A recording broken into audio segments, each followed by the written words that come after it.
गुजरात के साहिल से टकराने के बाद समुद्री तूफान बिपरजॉय की रफ्तार कम हो गई है, लेकिन अब ये तूफान राजस्थान की तरफ बढ़ रहा है, जिसके बाद जनूबी राजस्थान में भारी बारिश का खतरा बना हुआ है।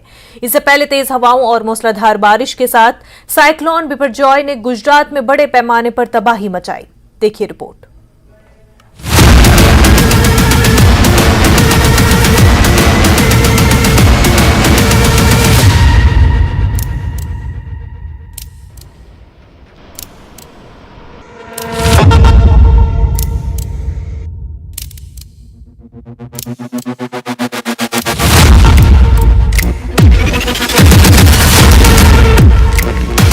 बिपरजॉय ने गुजरात में मचाई भारी तबाही।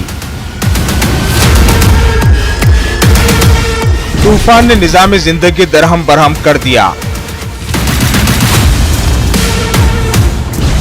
दरख्त, बिजली के खंभे उखड़ गए।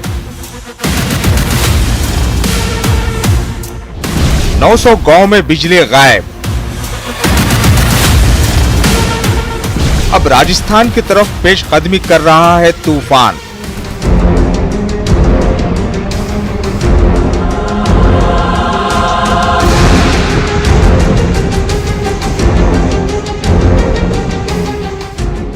गुजरात के साहिल से टकराने के बाद समुद्री तूफान बिपरजॉय की रफ्तार कम हो गई है। अब यह तूफान राजस्थान की तरफ बढ़ रहा है, जिसके बाद जनूबी राजस्थान में भारी बारिश का खतरा बना हुआ है। इससे पहले तेज हवाओं और मूसलाधार बारिश के साथ साइक्लोन बिपरजॉय ने गुजरात में बड़े पैमाने पर तबाही मचाई। कमजोर होने से पहले तूफान ने निजामी जिंदगी दरहम बरहम कर दिया। सैकड़ों दरख्त जड़ से उखड़ गए। सैकड़ों गांवों से बिजली गायब है। समंदरी साहिलों पर भारी लैंडस्लाइडिंग हुई।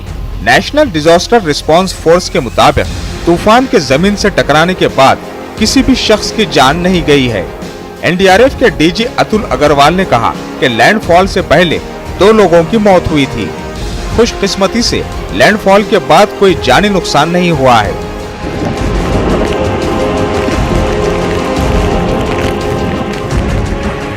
मीडिया से बात करते हुए उन्होंने बताया कि तूफान आने के बाद 23 लोग जख्मी हुए हैं। 23 से ज्यादा मवेशियों की पानी में डूबने से मौत हुई है। कच्छ और सौराष्ट्र के तकरीबन 1000 से ज्यादा गांव में बिजली नहीं है। 20 से ज्यादा बिजली के खंभे उखड़ गए हैं। लगभग 800 से ज्यादा दरख्त गिर गए हैं। द्वारका में सबसे ज्यादा दरख्त गिरे हैं। दर्जनों इलाकों में पानी की फराहमी में खलल पड़ा है। साइक्लोन अभी सीवियर साइक्लोन में तब्दील हो चुका है और दोपहर तक साइक्लोन में तब्दील हो जाएगा और शाम तक डीप डिप्रेशन में परिवर्तित हो जाएगा। 12 किलोमीटर की गति से अंदर की तरफ जा रहा है। हमें जो डैमेजेस की रिपोर्ट्स मिली हैं उसमें ये एक बड़ी प्राप्ति है कि लैंडफॉल के बाद कोई भी जानहानि नहीं हुई है। Not even a single casualty. 2 जानें हमने पहले खोई थी लैंडफॉल से पहले, लेकिन पशुओं की हमने 24 जानें खोई हैं और 23 लोग घायल हुए हैं।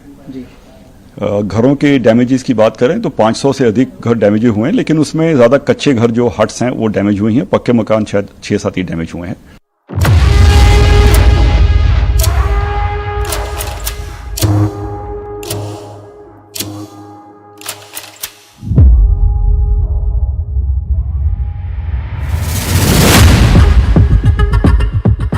अंदाजा लगाया जा रहा है कि आज भी गुजरात के साहिली इलाकों में ये तूफान तबाही की छाप छोड़ेगा। महकमे मौसमियात के मुताबिक यहाँ मौसम लगातार खराब रहने का इम्कान है। यही वजह है कि कच्छ और सौराष्ट्र के साहिली इलाकों में कच्ची झोपड़ियों को नुकसान पहुँच सकता है। बिजली और मवासलाती निजाम मुतासिर हो सकता है। धान की फसल तबाह हो सकती है। माहीगिरों के लिए वार्निंग जारी की गई है। मोटर बोट की नकलो हरकत को गैर महफूज करार दिया गया है। मुतासिरा इलाकों में लोगों को घरों के अंदर रहने को कहा गया है। हालांकि तूफान के कमजोर होने के बाद हालात में बेहतरी आ रही है। डीजी अतुल अग्रवाल ने कहा कि आइंदा 1 या 2 रोज में तूफान के बाद बिगड़े हालात में काफी हद तक सुधार आएगा। गति इस समय कच्छ के सिवा बाकी सब जगह कम है। कच्छ में 90-100 किलोमीटर की हवा अभी चल रही है। बरसात कहीं बहुत ज्यादा नहीं है। द्वारका में थोड़ी फ्लडिंग हुई है, द्वारका जिला में, देवभूमि में, और बाकी जगह राजकोट के सिवा बहुत हल्की बारिश है। तो आशा है कि इस दिन के चलते चलते काफ़ी नॉर्मलसी आ जाएगी। अब भी काफ़ी जगह रोड्स खुल गई हैं, media cell phone coverage on है, तो संचार की व्यवस्था भी बहुत डिस्टर्ब नहीं हुई है। हमारी टीमें और राज्यों में तैनात हैं। कर्नाटका में हमारी 4 टीमें हैं, महाराष्ट्र में हमारी 5 टीमें तैनात हैं, और काफ़ी टीमें हमारे पास वहाँ रिजर्व में भी हैं। इसके सिवा यूनियन टेरिटरी ऑफ दीव में एक टीम हमारी तैनात है। तो इस तरह हमने इन सब एरियाज का जो इम्पैक्टेड थे उनका ध्यान रखा है।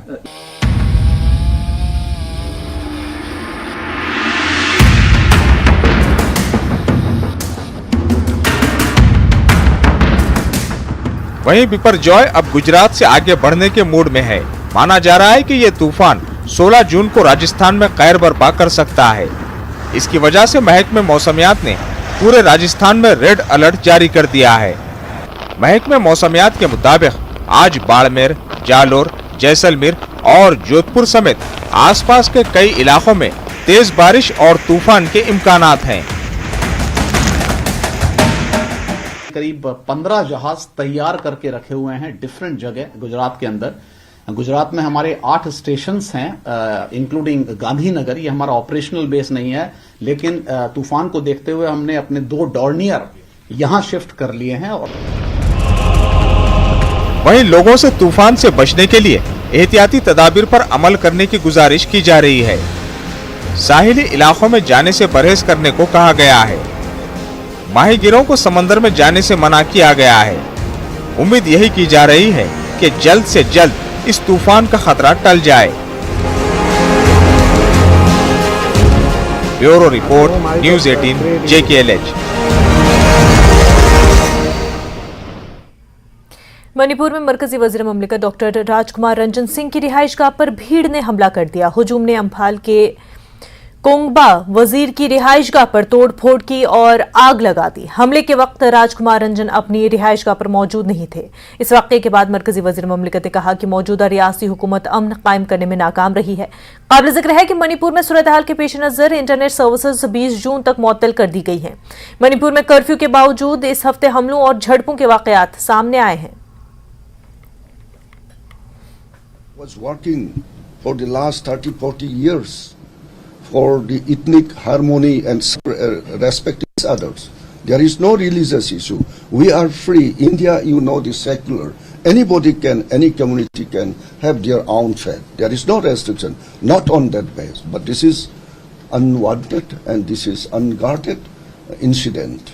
Some of my houses were burned down. That is my own sweat earning money. I am not a corrupt. Under the political regime of the Prime Minister, there was no one is corrupt in this regime. So, I do not know, this is also mob. If it is a religion, I am a Hindu. Attackers was Hindu. It is not religion. It's clearly proved that. So this is a mob. मगरबी बंगाल की वज़ीर आला और TMC सदर ममता बनर्जी ने मगरबी बंगाल पंचायत इंतखाबात के दौरान झड़पों को लेकर अपोजिशन के इल्जामात का जवाब दिया है। जनूबी 24 परगना में सीएम ने कहा कि जो लोग कह रहे हैं कि बंगाल में अमन नहीं है, वो बताएं कि सीपीआईएम के दौरे हुकूमत में अमन क्या था। उन्होंने कहा कि कांग्रेस पार्लियामेंट में हमारा ताउन चाहती है और फिर हमारे खिलाफ बयानबाजी करती है।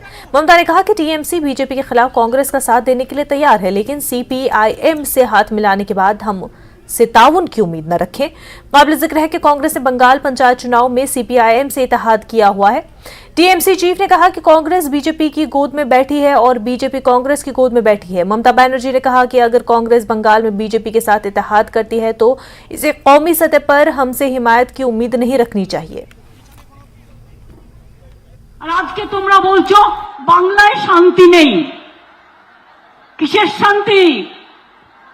সিপিএম এর আমলে কোন শান্তি ছিল? শ্মশানের শান্তি।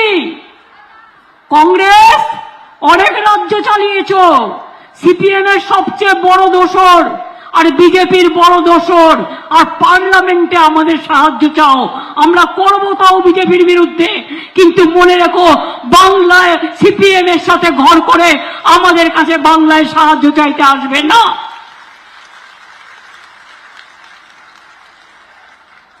জিজ্ঞেস করুন কম দিন হয়েছে। আমি চ্যালেঞ্জ করে বলছি, আমি ফিগার দিয়ে বলছি, কালকে মনোনয়নের লাস্ট ডেট ছিল। কোনদিন শুনেছেন বাংলায় কেন কোন রাজ্যে যেখানে দলীয় পঞ্চায়েত আছে 2,31,000 নমিনেশন ফাইল হয়েছে? যারা বলছেন হচ্ছে না হচ্ছে না হচ্ছে না, 61,000 বুথ আর দুটো বুথে গন্ডগোল নিয়ে তুমি চিৎকার করে বেড়াচ্ছ। একটা পরিবারে মা ভাই বোনেরা থাকলেও, থালা বাসন থাকলেও কখনো ঠোকাঠুকি হয়, আবার পরিবার সেটা মিটিয়ে নেয়।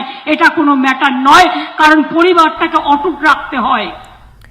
रेसलिंग फेडरेशन ऑफ इंडिया के साबिक सदर बृजभूषण शरण सिंह पर खवातीन रेसलर्स के जिनसी इस्तेसाल का इल्जाम लगाने वाली पहलवान साक्षी मलिक ने सिंह के खिलाफ दायर पुलिस चार्जशीट पर अपना पहला रद्दअमल दिया है। अपने बयान में साक्षी मलिक ने कहा कि वो इस पूरे मामले पर चार्जशीट आने का इंतजार कर रही हैं। दूसरी जानिब पॉक्सो मुतासरा के केस वापस लेने पर साक्षी मलिक ने कहा कि ये सुप्रीम कोर्ट तय करेगी कि किस बयान को जायज माना जाए। उन्होंने कहा कि मुतासरा के घर वालों पर दबाव था और पुलिस ने पॉक्सो की दफात हटाई है। उन्होंने मजीद कहा कि हम मुतालबा करते हैं कि WFI के इंतखाबात में बृजभूषण के रिश्तेदारों में से किसी को उम्मीदवार न बनाया जाए। कल चार्जशीट में जो है वो दोषी करार उनको दिया गया है और बाकी क्लियर जब होगा, जब हमारे जो लीगल टीम ने है एप्लीकेशन डाली है, 1-2 दिन में उनके हाथ में चार्जशीट आ जाएगी। देन वो क्लियर बता पाएंगे कि क्या क्या चार्जेस लगे हैं और आगे क्या क्या प्रोसेस होगा। पॉस्को की जो धारा है वो हटा ही गई है, इस पे क्या कुछ बोलेंगे आप? देखो ये पुलिस ने हटाई है, लेकिन जैसा हमने सुना है सुप्रीम कोर्ट के अंदर ये है कि सुप्रीम कोर्ट डिसाइड करता है कि वो कौन से वाले बयानों को मानेगा, पहले वाले या जो भी बाद में हुआ है। और रही बात उसकी, वो तो काफ़ी दिन से हम बता ही रहे हैं कि उसका जो फादर है उनकी पूरी फैमिली के ऊपर बहुत ज़्यादा प्रेशर है।